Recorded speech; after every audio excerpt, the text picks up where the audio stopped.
Today I'll be retouching with one goal, to keep it natural. But what does natural retouching even mean? Let's get into it. So I'll be retouching this image, talking a little about my techniques, talking about why I make the changes I do, talking about why I don't change some things, and try to really show you what can be accomplished with a natural retouching approach. That doesn't mean that there's less retouching. It just is a different way of thinking and approaching retouching that I think has the opportunity to do less harm overall with societal beauty expectations, body image, and other beauty expectations that come up with marginalization.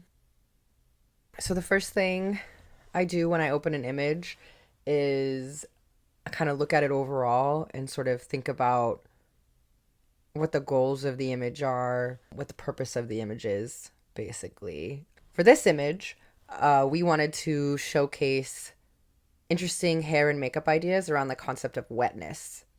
With that in mind, I want to take out things that distract from that and also make retouching edits that heighten the overall image while keeping it natural.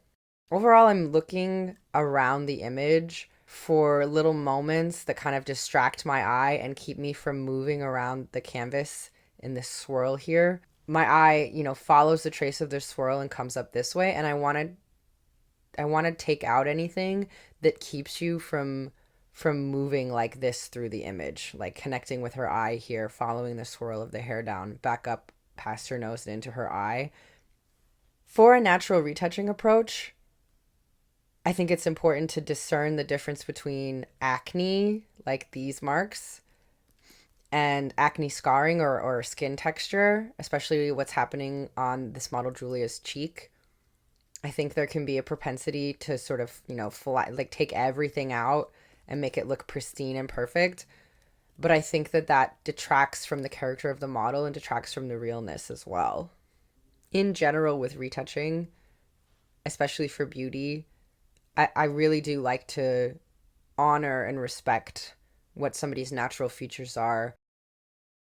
I like to dodge and burn from super far away because it helps me sort of see how the light is hitting the face more clearly. Whereas when you zoom in, you can kind of get caught up in like the finer details, skin texture, little makeup application stuff. If I'm thinking about the face and the planes of light, moving over it more like a sculpture, it helps me to look at it super far away.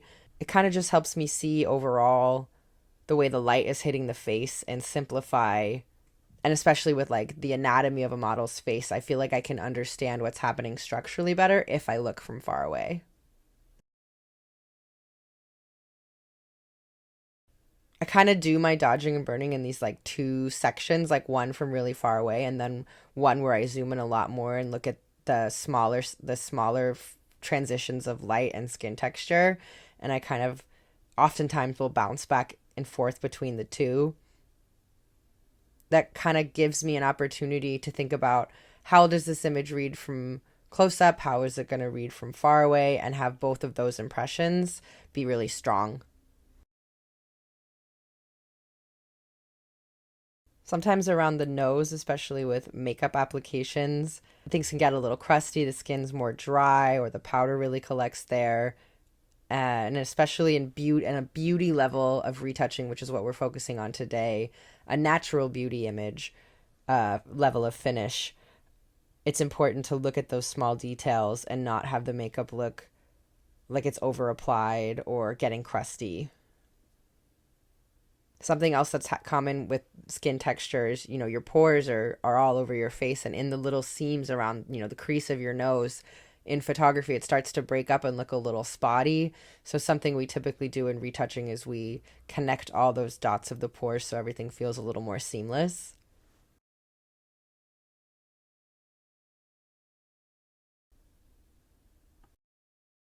This part with the dodging and burning is typically what takes me the most time, running around the entire image with a very low opacity or density dodging and burn tool and just sort of, doodling on everything here and there, getting the tones to move more evenly between each other.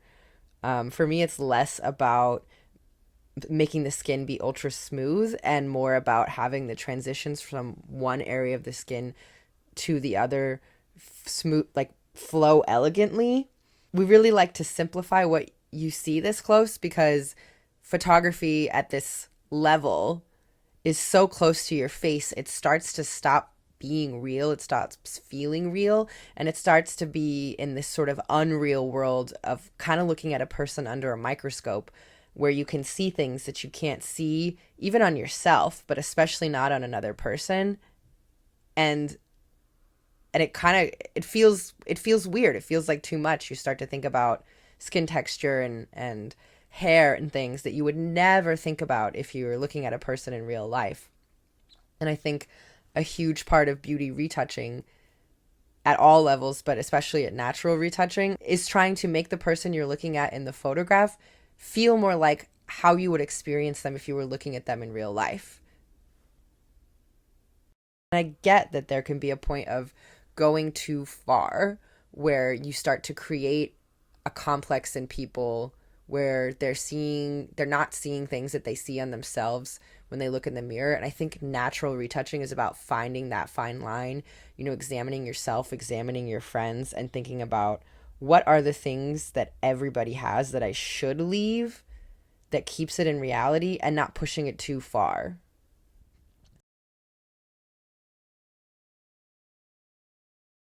So what I'll do is I'll duplicate my first retouching layer where I was just taking out using the stamp tool and the patch tool to take out all of the blemish, like heavy duty blemishes or any of that kind of stuff that I wouldn't want to bring back with after I've done my dodging and burning.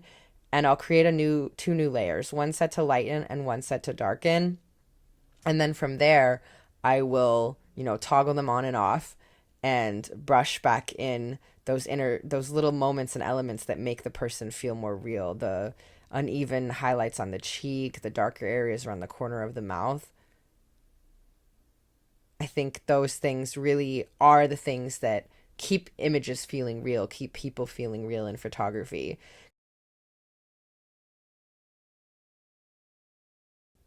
Once I've got the skin in a really good place, that's when I usually will go in and then do like the ultra glam. I'll go in and do all of the little bits and pieces if it's a more exaggerated hair or makeup look and perfect those moments.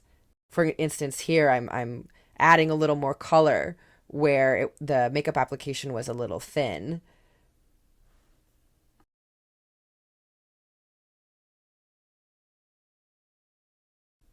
So here I'm hand drawing in the eyelashes. I've created a color fill layer and I've set my brush with the flow pretty low so I can get sort of a less robust line, and I'm just creating hand painting these eyelashes.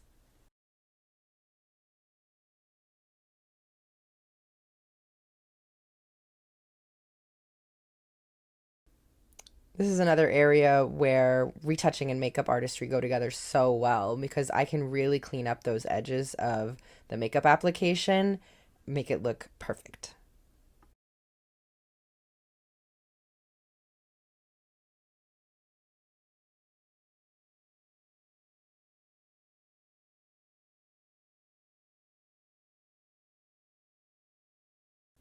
After I feel like I've got the retouching in a really good place, I'll go do some local color correction, like, taking out a bit of cyan from her upper eyelid, taking out some red around the corners of her mouth.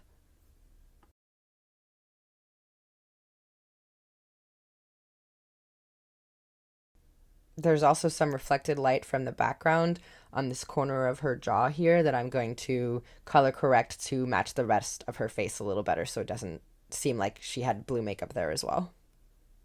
And this is like kind of another great example of how essential retouching is in dramatizing an image and telling a story because you wouldn't know that that was reflected light and not makeup applied to her jaw there. And so by removing it, it actually brings the image more into reality and more into what our vision was for the final image.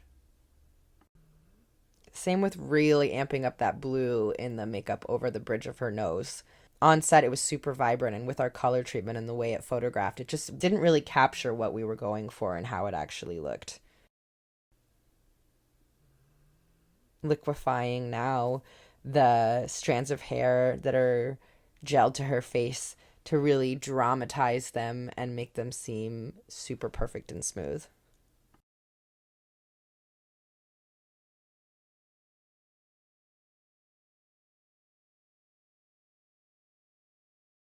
Now that I have the skin where I want it, I'm just going to go through and really clean up and take out any gel bits and perfect the hair, make it nice and dark and filled in, and any little bit where the light is hitting a highlight on it and making it look like her hair is thinner there, or those lines aren't as kind of like an illustration. Any place where the lines aren't even, or they're seeming, especially from far away, not reading really elegant and dramatic, I'm gonna even those out. I think it just really adds to the drama of the image. And you can make changes like that with natural retouching. It's not changing anything essential about the model, it's not changing anything essential about her hair. It's just bringing the drama. So here's the final image after retouching. And here's the raw. And from further away, here's the retouched image, and here's the raw. Looking back and forth, I think you can really see how much of the original image I left. I retouched out her acne, but I didn't take away her skin texture or any of the other characteristics of her face that define her features. I cleaned up the makeup application, but I didn't change it. Like what I mentioned before, good retouching can work with the hair and makeup artists to create these images. With a natural retouching approach, you don't have to change an entire person's face or alter their features to create a polished finish. This is why, in many ways, natural retouching is actually harder than other forms of retouching. It's about the balance between creating art and honoring your models in reality. If you want to watch me retouch more, I go live every first Wednesday, and I also post shortened and edited videos like this one every month. Thank you for watching, like, and subscribe.